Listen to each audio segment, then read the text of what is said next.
natural de la pieza dentaria.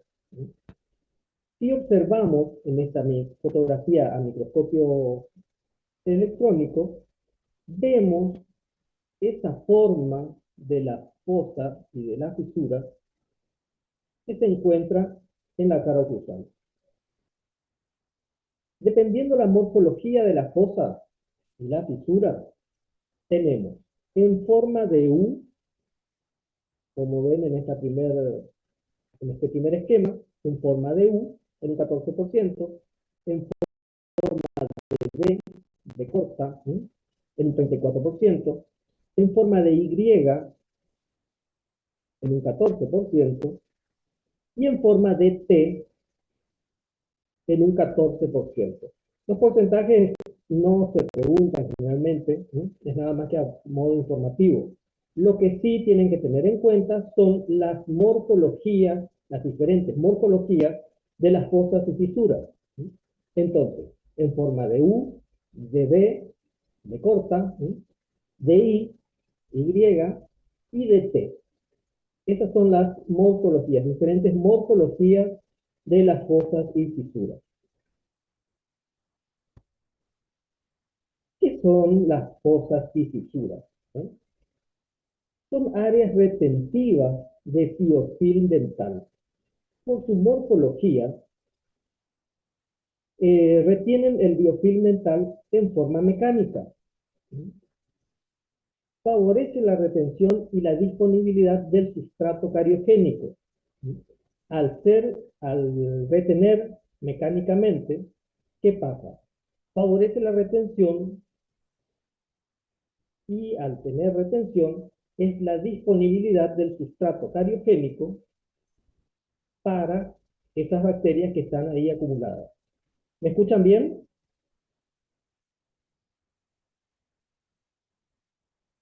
¿Me escuchan? Sí, doctor. Sí, Doc, se escucha bien. Bien, bien, bien. Bueno, también se dificulta la higiene de esas fisuras por la misma morfología. Ustedes vieron que, a ver si podemos volver.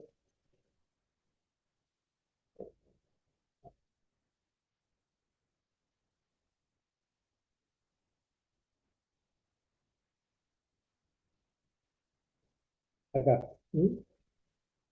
Se dificulta la limpieza de estas fosas, de estas fisuras, porque la cerda del cepillo dental, no ingresa en forma correcta para poder eliminar todo el sustrato que se va acumulando en esta hendidura.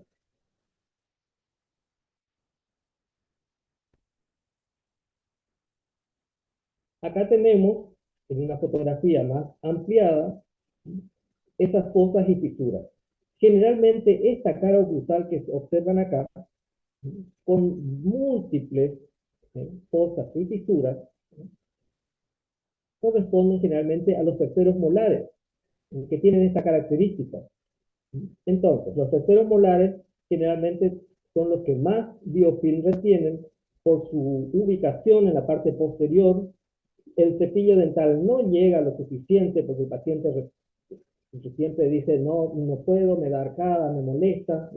Entonces, generalmente son los más resentidos de las piezas dentarias en cuanto a la acumulación de biofilm y son propensos a que se produzca caries.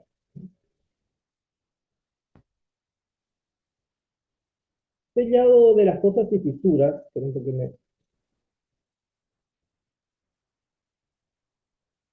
me está jugando una mala pasada esto de la computadora. El sellado de fosas y fisuras es la técnica que tiene por objetivo, pregunta de parcial, la modificación morfológica del huésped por medio de la introducción y permanencia de una resina adhesiva fluida en las fosas y fisuras oclusales profundas, que son áreas de riesgo cariogénico. Acá, con esta definición del sellador, siempre se produce la confusión con el flúor. ¿Por qué? Porque el sellador modifica la morfología y sin embargo el flúor modifica la estructura de la pieza dentaria. Esa es la diferencia, pero generalmente se tiende a confundir cuando ustedes responden, generalmente tienden a confundir.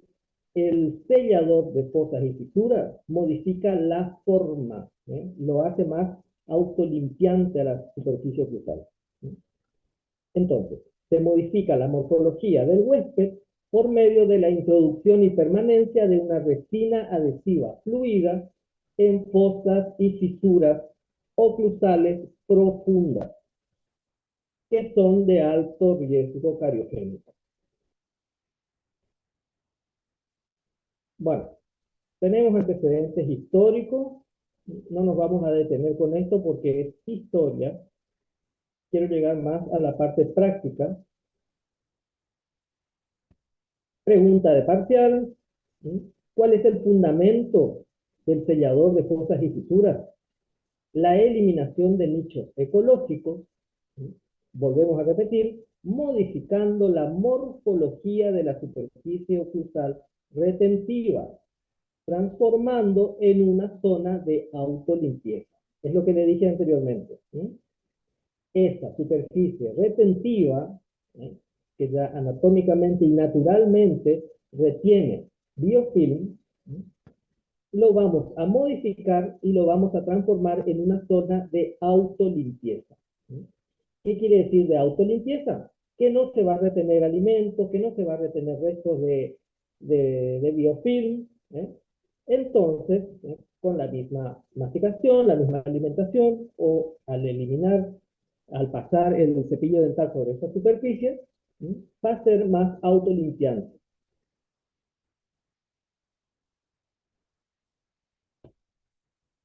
¿Cuáles son los efectos preventivos de un sellador?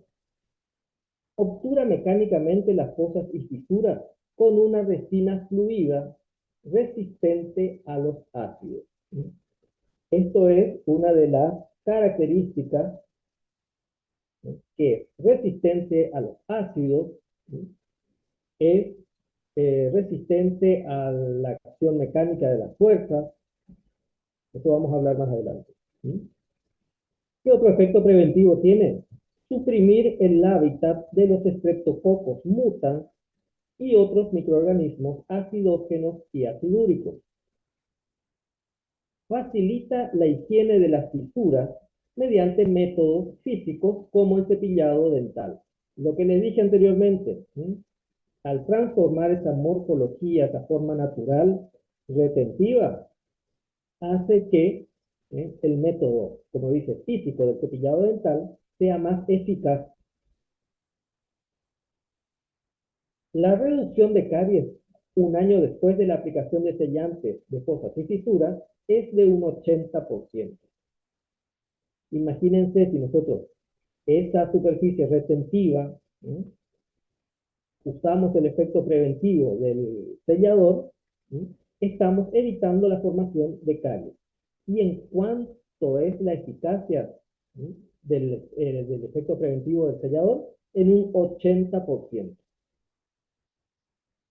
Retengan ese numerito. También para un sellador tenemos indicaciones convencionales. Si tenemos indicaciones convencionales, también tenemos no convencionales.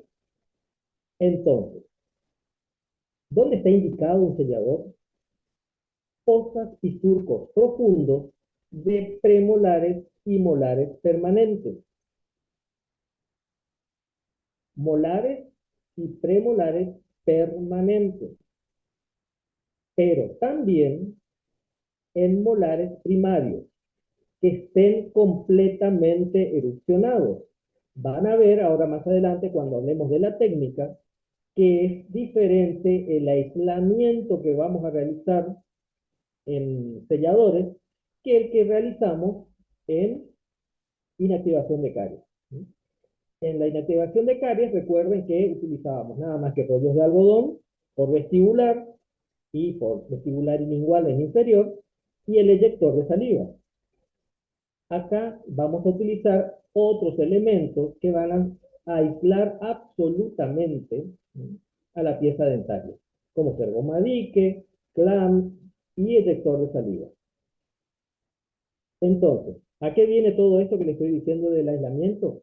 Que está indicado convencionalmente en molares primarios que estén completamente erupcionados, o si no, no se puede aislar. Ahora van a ver. Otra indicación convencional, como les decía hoy, las fosas palatinas de incisivos superiores y surcos vestibulares de molares.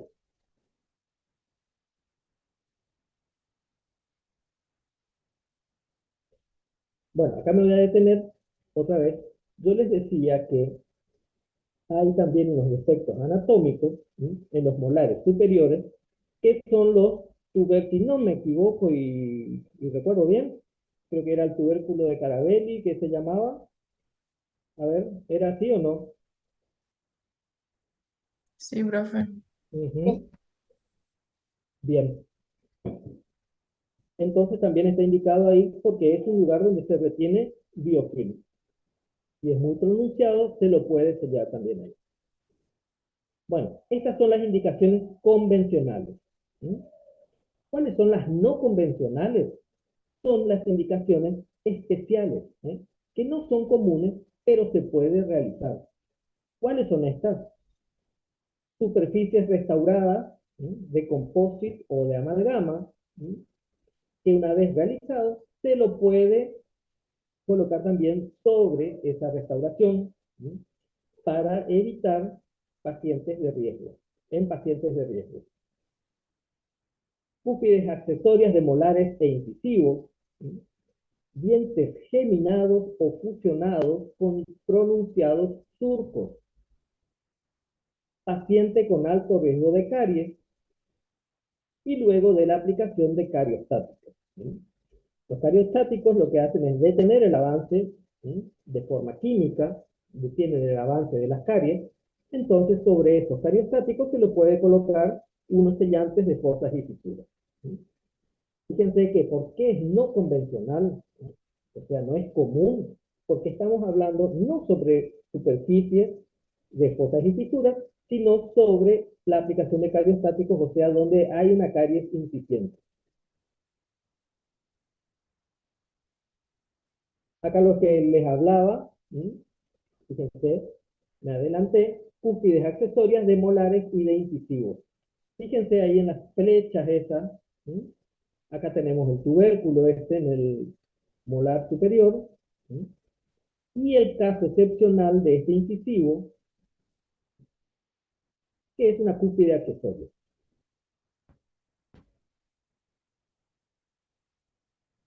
Lo que decía, surcos de dientes geminados, surcos pronunciados o dientes fusionados. Son situaciones especiales.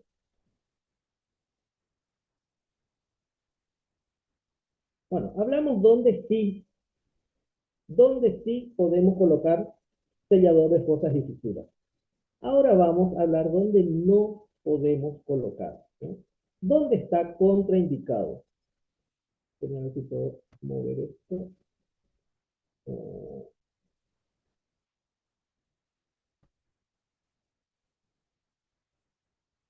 ¿Dónde está contraindicado?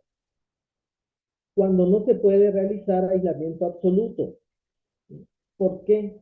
Porque al haber humedad, al haber contaminación con saliva, ¿sí?, o la misma respiración del paciente hace que la superficie se humedezca, entonces fracasa nuestro sellador.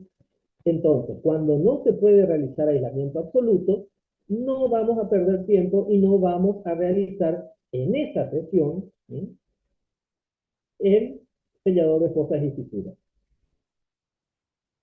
En presencia de caries proximales que involucren una de las superficies o de las fosas y fisuras, ¿eh? O sea, sobre caries no vamos a sellar de manera preventiva, a excepción de lo que decíamos hoy sobre cariostático, ¿sí?, en una indicación no convencional. ¿Dónde más está contraindicado? En molares primarios que están próximos a exfoliar. O sea, esos molares primarios que ya están próximos a caerse, ¿sí? Como se dice vulgarmente, ¿sí? Que está por hacer el recambio dentario, no vamos a perder el tiempo en hacer en estos molares, ¿sí?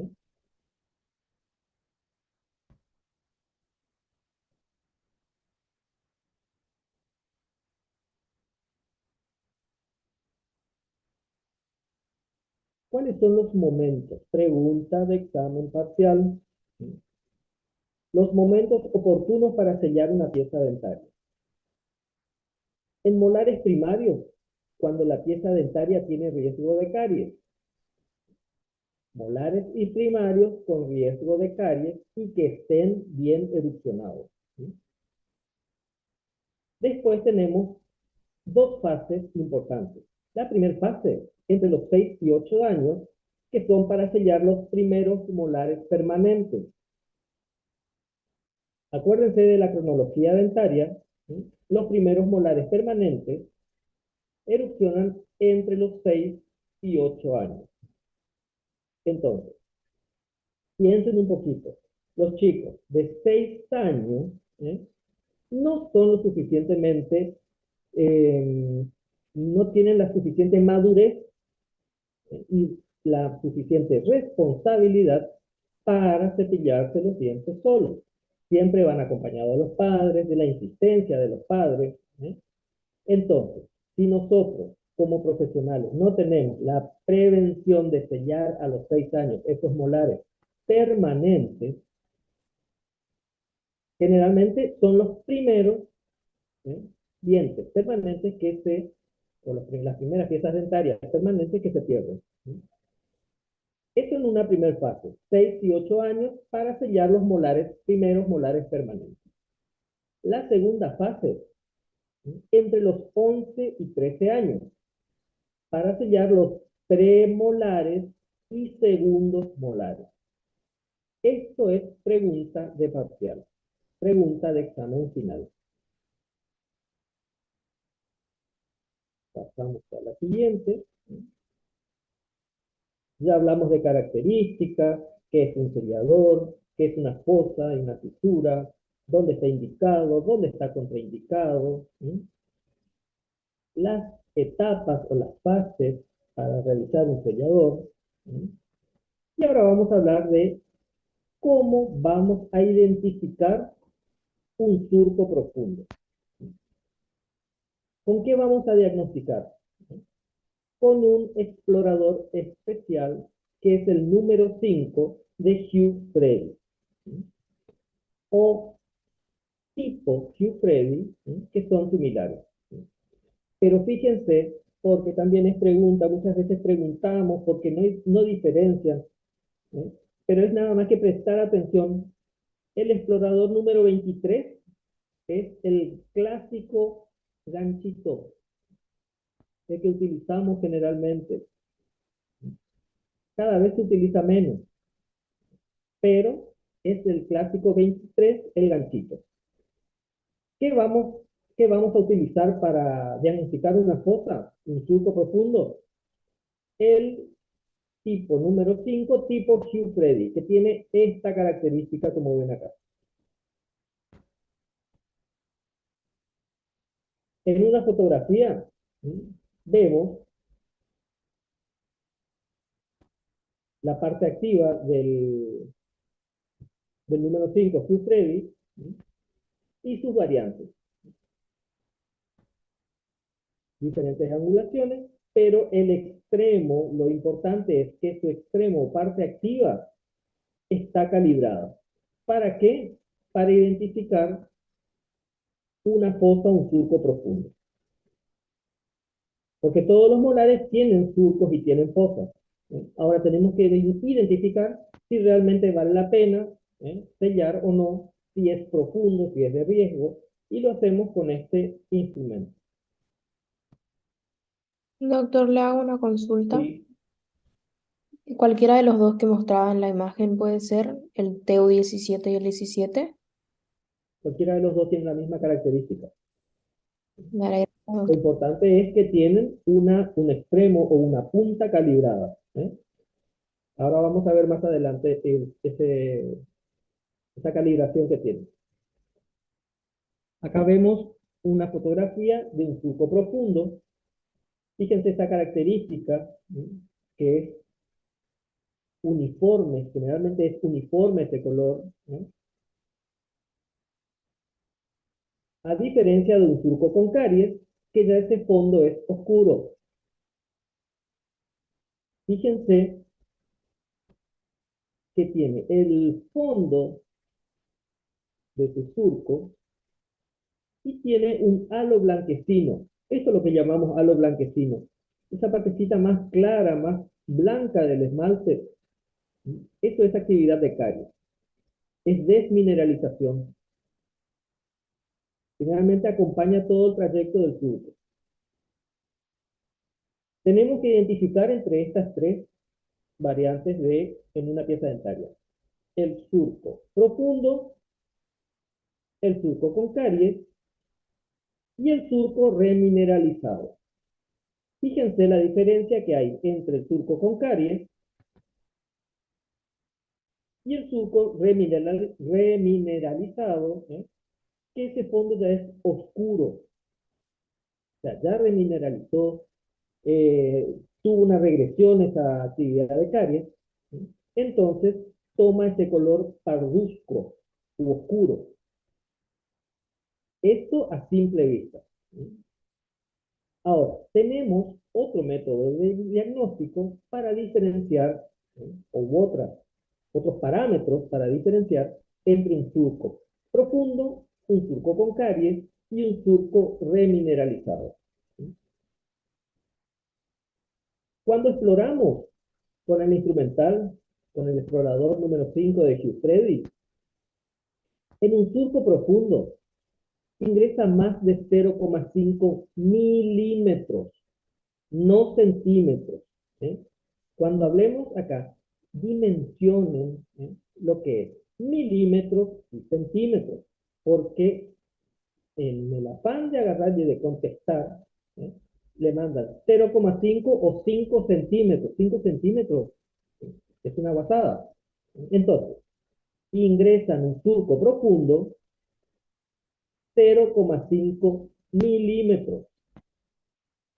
En un surco con caries, como ya ese fondo está con una caries, ingresa más de 0,5 milímetros.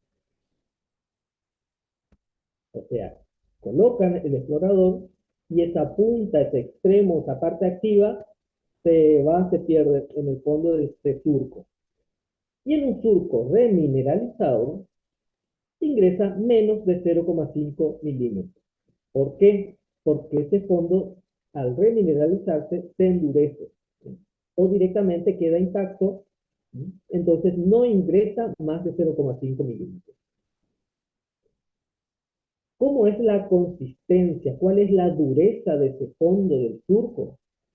En un surco profundo, ¿sí? Como nada más es profundo, pero está intacto, al colocar el explorador, el fondo es duro, no se desplaza, queda ahí. En un surco con caries, por la misma actividad, ¿qué pasa? Sentimos que este fondo es blando. Podemos deslizar el explorador, ¿sí? No hace ningún chirrido, ¿eh? Se desliza y es blando. Y en un surco remineralizado, acuérdense, se remineraliza, ¿sí? Queda duro. Entonces, esa consistencia en el fondo del surco es dura.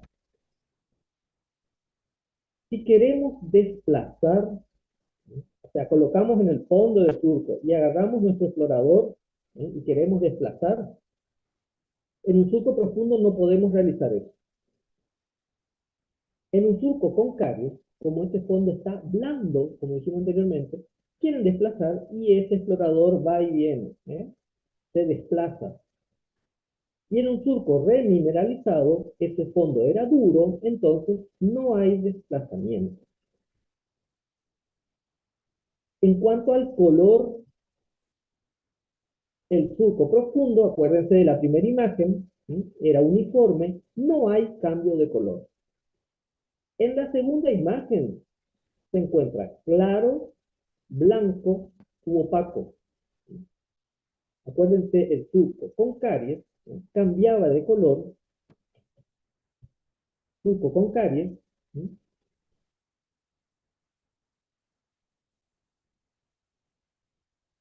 Y en el surco remineralizado, ese color es oscuro. Ahí tenemos. Cambia de color, queda oscuro. Los bordes del surco es liso, sin socavado, o sea, no está roto, ¿no? El surco con caries es rugoso, hay socavado, ¿no? Y acuérdense lo que le decía el halo o aureola, gris o blanca, ¿no? Al haber cambio de color, ¿no? Esos bordes ya están rugosos, están afectados. Y en el surco remineralizado no hay socavado y no hay aureola gris o blanca, porque no hay actividad de caries, ya remineralizó. Si sacamos una radiografía, hacemos un examen radiográfico, ¿sí? En el surco profundo no hay cambio de color, ¿sí? En el surco con caries ya se ve afectado, ya hay una radiolucidez, y en el surco remineralizado no se observa ningún tipo de característica especial. Ahí tenemos de nuevo, ¿sí? Las tres imágenes para que ustedes puedan diferenciar los tres tipos de surco. Surco profundo no está afectado, no hay cambio de color. Surco con caries, ¿sí? Se ve oscuro, un halo blanquecino alrededor, hay cambio de color. ¿Sí? Y el surco remineralizado se ve el fondo oscuro.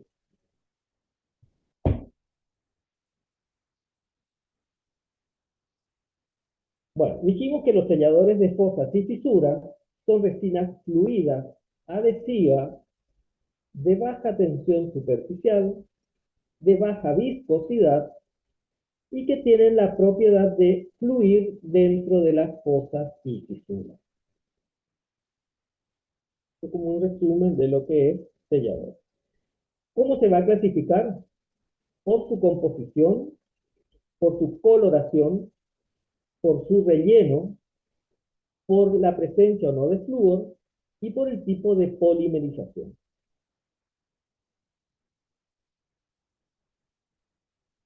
Dependiendo de su composición, ¿ustedes alcanzan a ver el cuadrito este que estoy moviendo?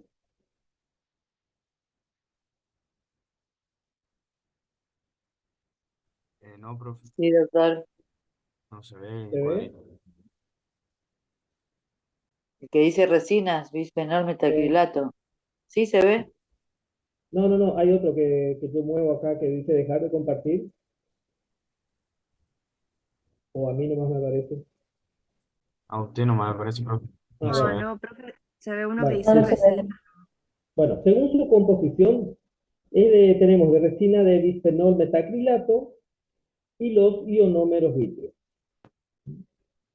Cuando decimos de ionómeros vítreos, no estamos hablando del ionómero vítreo común que conocemos, ¿sí? Estamos hablando en este momento de resinas fluidas. Según su coloración,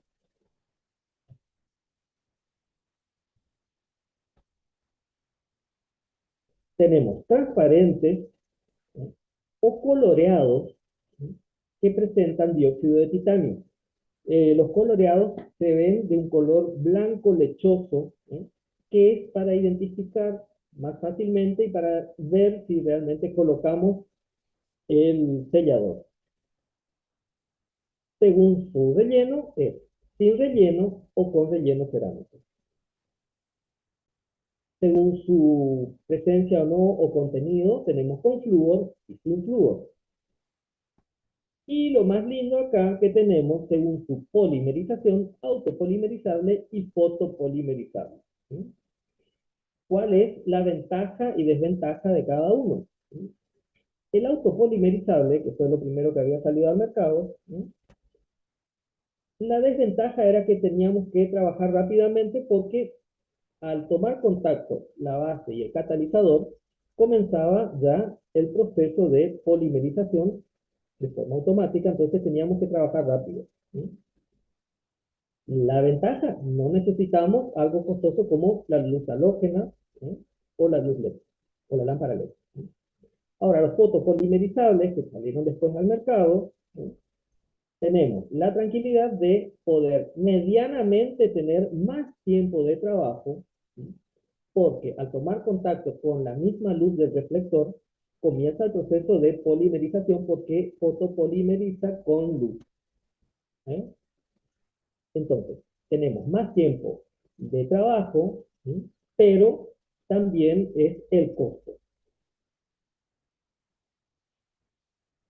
¿Cómo viene el aviso del sellador de fosas y fisuras? Los de autopolimerización, como les decía, tenía una base y un catalizador. ¿Sí? Los dos se colocaban una gota de cada uno en un bloque, ¿sí? Que tenía una especie de cubículo, se colocaba una gota de cada uno, se mezclaba, ¿sí? Y eso se llevaba a la pieza dentaria sobre la fosa y fisura. También traía dentro del avión un ácido grabador y el instrumental para, descartable para colocar. El avión de fotopolimerizador, de fotopolimerización, tiene la jeringa del sellador, la jeringa del ácido grabador y unos dispositivos llamados comúnmente los piquitos, para colocar ya sea el gel del ácido grabador o el sellador de fosas y fisuras. Pregunta de parcial, ¿cuáles son las condiciones que debe reunir un sellador? Tiene que tener biocompatibilidad, ¿sí? Con el medio bucal, o sea, no tiene que ser, no tiene que producir irritación, no tiene que producir alergia, no tiene que, eso lean bien todo en el apunte. ¿Sí? Tiene que tener fácil manipulación, o sea, no tiene que ser tan,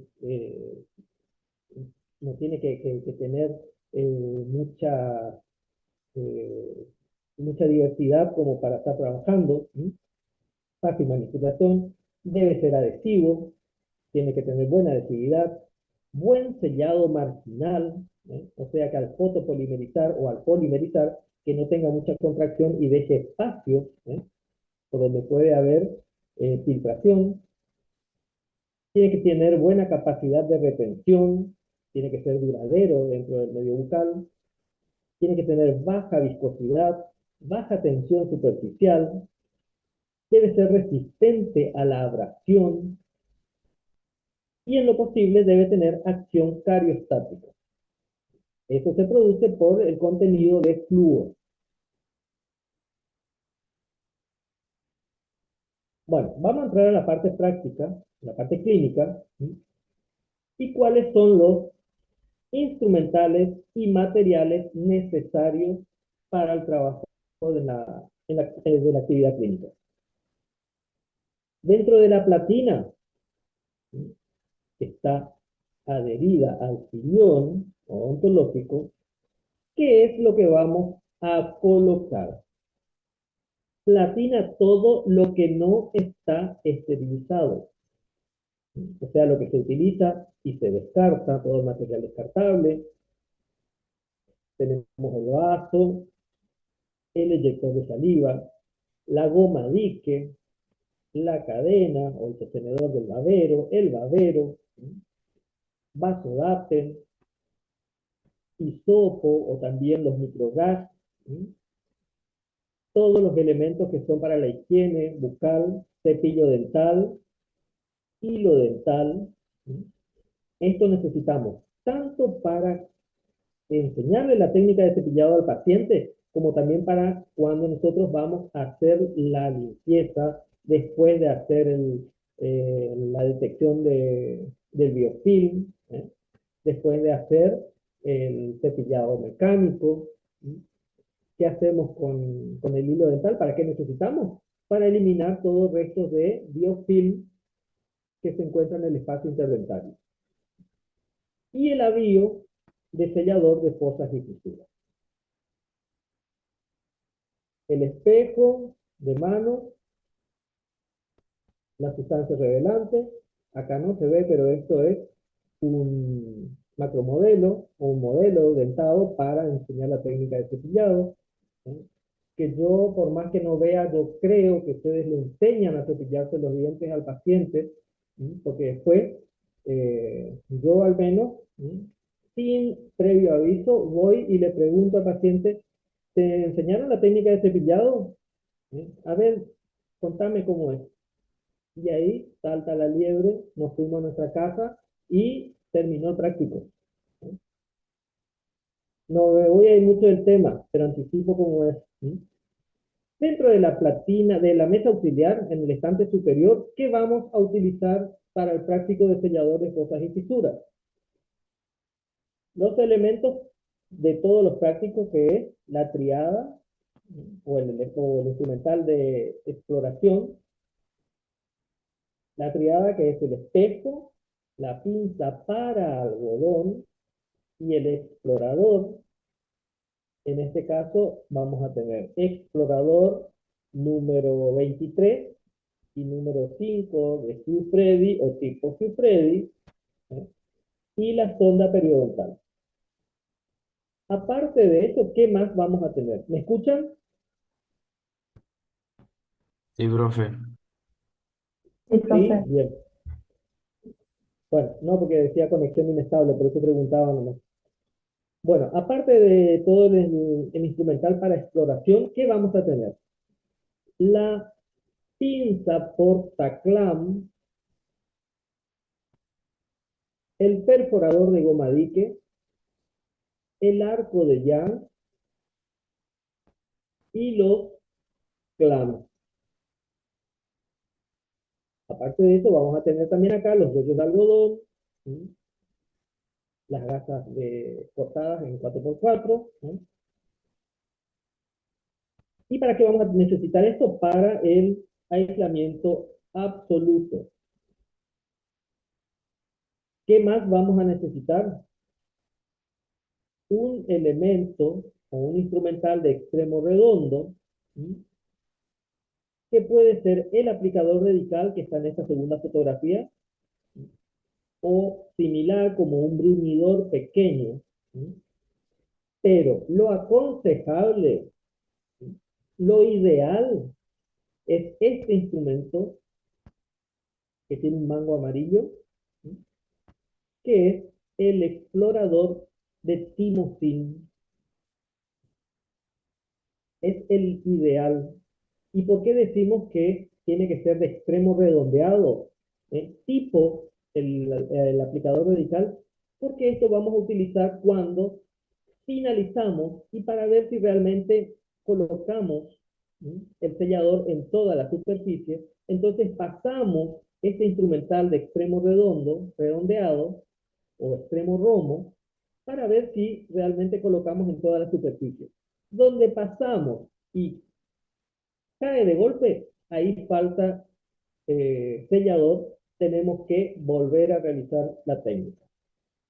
¿Qué pasa si es que colocamos o queremos hacer esa exploración con un explorador común? Vamos a rayar la superficie y no va a cumplir la función que estamos queriendo realizar. Porque al rayar la superficie, eso va a hacer que se atrape mecánicamente, ¿sí?, bacterias nuevamente y se acumule sobre esa superficie que queríamos, ¿sí?, eh, prevenir la aparición de caries. ¿Qué más vamos a necesitar? ¿Qué otros instrumentos y qué materiales más? Un micromotor para hacer el cepillado mecánico, las brochitas para hacer el cepillado mecánico, y papel de articular. Ustedes el papel de articular ya lo conocen, utilizaron para la inactivación de caries, para hacer el control de la oclusión. Acá se hace exactamente lo mismo. ¿Por qué? Porque estamos colocando un material sobre la superficie dental, ¿eh? Y donde hay un exceso vamos a tener que desgastar, ¿eh? Utilizando un micromotor y una fresa sin filo, ¿eh? Para rebajar esa altura extra que dejamos para que no tenga un contacto prematuro, ¿eh? Y haya un daño a nivel del periodonto o fractura también del material que colocamos. Doctor, ¿puede repetir el nombre del explorador de extremo redondeado? Explorador de timosin, si no me equivoco, tiene que estar en el apunte.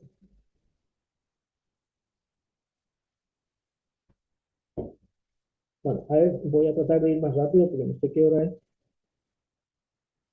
8:30. Tenemos tiempo. Bueno, flujograma de procedimiento. Ingresar a la clínica siguiendo las normas de presentación personal y circuito de bioseguridad. Bueno, chicos, una aclaración. Aguarden, para ingresar a la clínica, aguarden que su jefe de trabajo práctico los llame en el ingreso, ¿eh? No sé qué pasó esta semana que entraron todas las disparadas, ¿eh? O sea, ese desorden queda muy feo. Que por favor aguarden a que cada jefe de trabajo práctico les vaya dando la indicación del ingreso. Bueno, ingresamos, esperando que el jefe de trabajo práctico nos llame, seguimos la norma de presentación personal, circuito de bioseguridad, realizamos la historia clínica completando todos los pasos solicitados. Hacemos la historia clínica paso por paso, el jefe de trabajo práctico tiene que evitar y autorizar que continúen. Quedando claro esto, hacemos la motivación del paciente, explicando en forma clara y sencilla qué procedimiento vamos a realizar.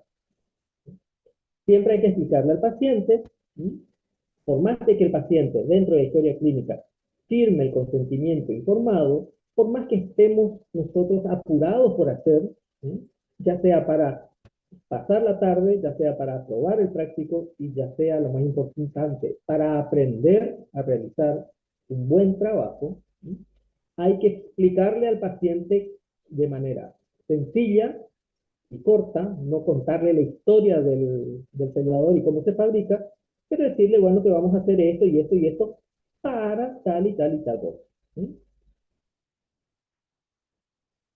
Hacemos la detección y control del biofilm dental, eliminamos con un cepillado mecánico, seleccionamos la pieza dentaria a sellar. Esto de la selección no es que traigan el paciente y le digan al jefe de trabajo práctico cuál puedo sellar. No. Ustedes, con todo esto que estuvimos hablando ahora, más lo que van a ir a leer de lo que se les sube al aula virtual, ¿sí?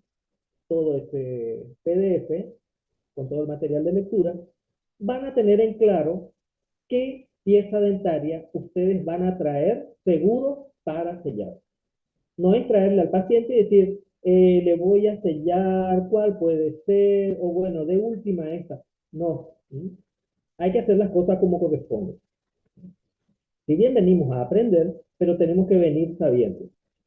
Siempre les digo, y no me voy a cansar de repetir, y ustedes se van a cansar de escucharme, decirlo. No hay que hacer al paciente lo que no les va a gustar que le hagan a ustedes. Entonces, cuando el paciente se sienta en el sillón, tiene que ver un futuro profesional o un profesional en formación que está seguro de lo que está por hacer porque está sabiendo lo que va a hacer. Hacemos el aislamiento de la pieza dentaria que seleccionamos. Fíjense ese molar que está con unas fotas y fisuras bien profundas. Ya aislamiento absoluto se habló en su momento. Utilizamos el clamp, la goma dique, y acá se ve parte del arco de Young. Este arco de Young vimos en una fotografía que es metálico, también puede ser de otro material. Aislamos completamente. Chicos, hay veces yo sé que en otras asignaturas les enseñan la técnica de Parula, la técnica de Toledo, la técnica del doctor Vera, ¿eh? Y queremos aislar, si vamos a sellar dos piezas dentarias que están una al lado de la otra, queremos aislar dos, tres y cuatro. Se pierde tiempo. Agarren, aíslen de a uno, de paso nos sirve para aprender a aislar. Aislamos uno, sellamos, verificamos, perfecto, sellamos, aislamos la pieza dentaria contigua, y eso nos sirve para que el año que viene, cuando trabajemos en las otras asignaturas, vayamos seguros a aislar en 2 minutos. Entonces, aislamos la pieza dentaria, hacemos la profilaxis de la pieza dentaria nuevamente para eliminar todo exceso que haya quedado de piedra pómez, ¿cómo se llama? El detector de biofilm, de revelador, y lo hacemos nada más que con la brochita y un poco de agua. Secamos y colocamos el ácido grabador. ¿Qué va a hacer el ácido grabador? Va a remover la película orgánica de la superficie, va a crear porosidades en el esmalte y va a incrementar la adhesión y la unión micromecánica. ¿De qué? Del sellador de fosas y fisuras. Aplicamos el ácido grabador, dejamos 15 segundos y lavamos el doble del tiempo. Si no me equivoco, sigue diciendo lo mismo la literatura, 15 segundos y se lava el doble del tiempo. Generalmente está aislada la pieza dentaria, entonces generalmente, ¿qué hacemos? Sacamos el eyector de saliva, colocamos al lado de la pieza dentaria y tiramos el chorro de agua, ¿sí?, para que absorba. Porque está aislado el paciente y nosotros no le podemos decir, enjuágate la boca. Entonces, colocamos el pico eyector al lado de la pieza dentaria, tiramos el chorro de aire, entonces, pega el chorro de aire sobre la superficie, la cara oclusal de la pieza dentaria que estamos sellando, y el pico eyector absorbe esa agua con el ácido grabador. Lavamos el doble de tiempo, secamos y observamos la superficie grabada. Fíjense en esta imagen cómo debe quedar esa superficie grabada. Tiene que quedar blanquecina. Ustedes van a leer que dice de color blanco tiza. La pieza dentaria no cambia de color, sigue siendo blanca.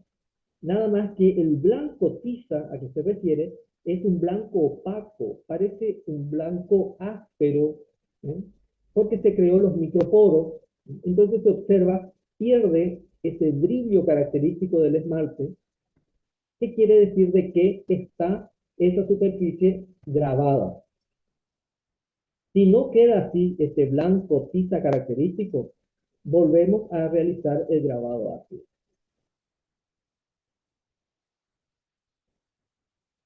Ahí tenemos nuevamente la imagen más ampliada, cómo queda la superficie grabada. Aplicamos el sellador de fosas y fisuras, ya sea con un microgas o con un pincel que trae el agua del sellador. Fotopolimerizamos el tiempo reglamentario y hacemos la evaluación de la efectividad de nuestra técnica. ¿Con qué con el explorador de timosin o con un aplicador radical. De forma suave, deslizamos, no clavamos sobre la superficie dentaria, nada más que depositamos y deslizamos para ver si quedó en forma pareja y uniforme este sellador de fosas y fisuras. Entonces, ¿cómo hacemos la exploración y el control del sellador? Con un instrumento de extremo redondeado, puede ser un bruñidor pequeño, bruñidor de amalgama pequeño, un aplicador de hidróxido de calcio, perdón, decía yo aplicador radical, pero es aplicador de hidróxido de calcio fraguable, porque en realidad lo conocemos como aplicador radical, pero Dical es una marca.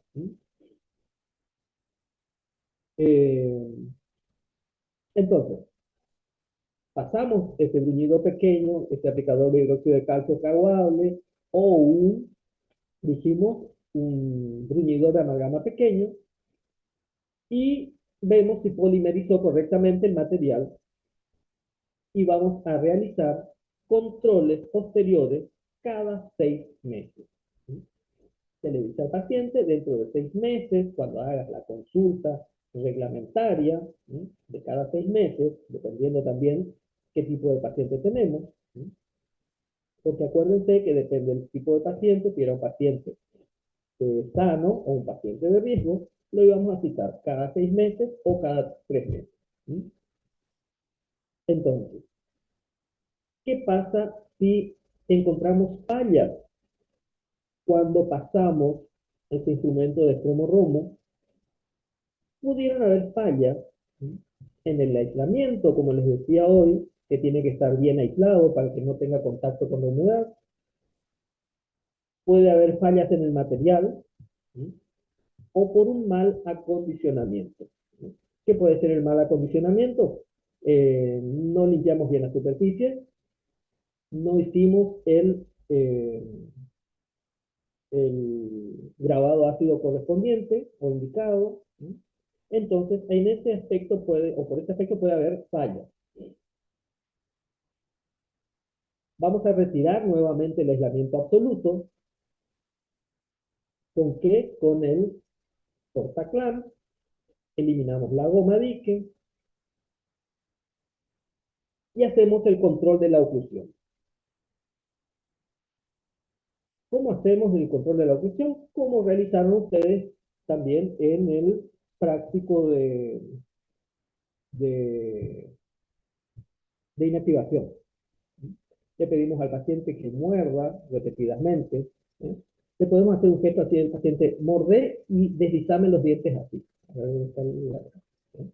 Hacen así con los dientes. Entonces, el paciente muerde, desliza los dientes y al abrir podemos encontrar. Fíjense bien esta imagen donde dice contacto prematuro. Vamos a ver.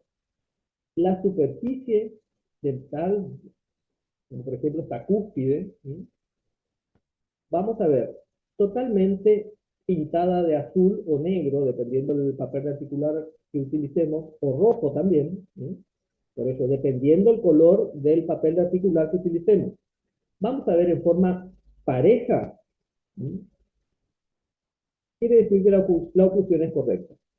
Ahora, si vemos, como dice acá arriba, un contacto prematuro, vamos a ver, la pieza dentaria con un halo redondeado del color del papel articular y en el centro va a estar clarito, va a estar blanco, como dice acá, contacto prematuro.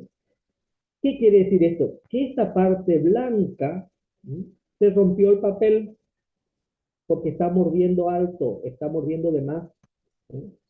Entonces, ahí tenemos que desgastar porque quiere decir de que ahí hay exceso de material.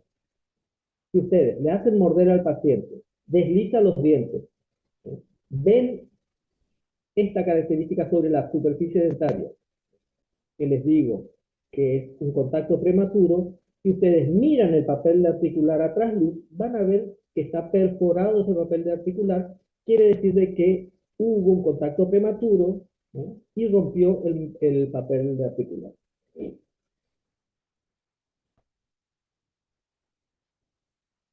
Una vez que hicimos el control de la oclusión, limpiamos con un chorro de agua o pasamos de manera suave una brochita con el micromotor, limpiamos bien la superficie dentaria y observamos. ¿Recuerdan hoy que les decía que dependiendo el sellador, si tenía contenido cerámico, dependiendo el, el relleno y el color, podía ser de este aspecto blanco lechoso o podía ser transparente? A esto me refería, ese color blanco lechoso que tiene cuando presenta color, no es que viene azul, verde, rojo, es este aspecto blanco lechoso que es para diferenciar que hay sellador de fosas y fisuras dentro de esa superficie dentaria, pero no pierde la esencia de ser estético. Bueno, como conclusión, ¿qué podemos decir de los selladores de fosas y fisuras? Que constituye una técnica importante en la prevención de caries, que utilizada conjuntamente con educación del paciente, es una medida efectiva de higiene oral, como también el uso de fluoruros, ¿sí? Y las visitas regulares al odontólogo. Fíjense, antes de terminar, que ya sé que todos están levantándose de la silla, conjuntamente con la educación del paciente. Chicos, no es vení que te hago el sellador de fosas y fisuras y nos vemos dentro de 6 meses. Esto, si no va acompañado de la educación para la salud del paciente, ¿sí? Y no es llevarle a hacer el extramuro, ¿eh? Sino que utilizar un buen cepillo dental adecuado, cepillate después de las comidas, hacer la visita correspondiente, utilizar el hilo dental, ¿sí? Todas las medidas de higiene, todas las medidas preventivas. Esto puede, por más bien que esté hecha la técnica, ¿sí? Esto puede fracasar también. ¿Sí? Esta es la bibliografía.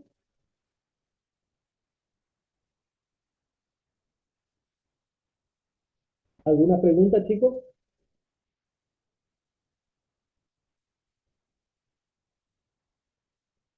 No. Una cosita, doctor, para el desgaste Sí. usaríamos una, ¿cómo se Una llama? fresa sin filo. Sin filo.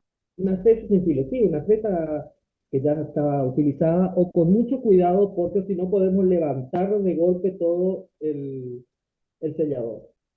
Muy bien, gracias. ¿Alguna otra pregunta?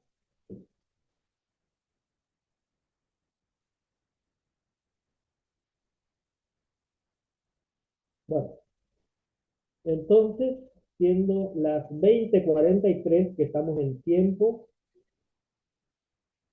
si no hay preguntas, me voy a mi casa porque tuve que venir a la facultad a dar el